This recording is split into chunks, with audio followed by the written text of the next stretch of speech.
आज की अपनी कहानी है पुलवामा अटैक पर। एक शहीद परिवार की दिल झकझोर देने वाली कहानी। 14 फरवरी 2019 को पुलवामा में हुए आत्मघाती हमले में देश के जवान शहीद हुए थे। हर जवान का परिवार आज दुख और गम के उस पड़ाव पर खड़ा है जिसकी भरपाई कभी नहीं की जा सकती। लेकिन इसी देश के कोने कोने से शहीदों के परिवारों की हमें कई बातें हैं जो दिल को झकझोर कर रख देने वाली हैं। ये एक ऐसी ही कहानी है जिसे हमें देश के हर उस व्यक्ति तक पहुंचाना आवश्यक है जो देश से प्यार करता है और देश के लिए मर मिटने को तैयार है। आज भी फ़ोन नहीं किया, मैं बात ही नहीं करूँगी। आज फ़ोन करेंगे तो भी नहीं, कम से कम वैलेंटाइन डे पे कोई फूल ही भेज देते व्हाट्सएप पर नहीं, इन्हें कहाँ समय है हमारे लिए।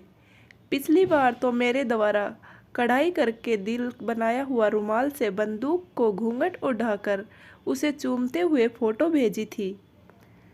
इन्हीं ख्यालों को सोचते हुए आज रानी के होठों पर जरा सी मुस्कान उभर आई। अभी 1 साल ही तो हुआ था रानी और अंकित की शादी को। रानी जब अंकित से पहली बार मिली थी तभी उसे अपने होने वाले पति के देश प्रेम की झलक साफ देखने को मिल गई थी। पहली मुलाकात में ही अंकित ने रानी को कह दिया था कि इस दुनिया में वह सबसे ज़्यादा प्रेम अपनी भारत माता से करता है। शायद यही कारण था कि पहली मुलाकात में ही रानी ने अंकित से शादी के लिए हाँ कर दिया था। शादी के 10 दिन बाद ही अंकित वापस सरहद पर अपना फर्ज पूरा करने चल पड़ा था। हालांकि इन 10 दिनों में भी अंकित और रानी केवल 5 दिन ही तो साथ रहे थे, लेकिन इन 5 दिनों में भी रानी ने अपनी पूरी जिंदगी अंकित के साथ जी ली थी। वापस आने का वादा करके अंकित चला तो गया, लेकिन रानी रोज अंकित के फ़ोन के इंतज़ार में रहती। आज भी वह सुबह से अंकित के फ़ोन का इंतज़ार कर रही थी। आतुरतावश वह अपनी सास को आवाज़ लगाकर पूछने वाली थी कि आपके बेटे का फ़ोन आया क्या।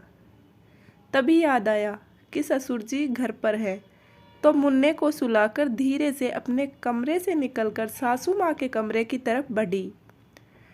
तभी ससुर जी के कमरे में चल रही टीवी में एक सहमी सी पत्रकार कहती हुई सुनाई पड़ी, इस वक्त एक बड़ी खबर आ रही है।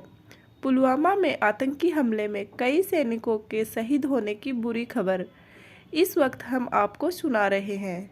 ये शब्द उनके कानों में पड़ने के बाद सब कुछ इस तरह सुन पड़ गया मानो उसके कानों में कोई ग्रेनेड फटा हो।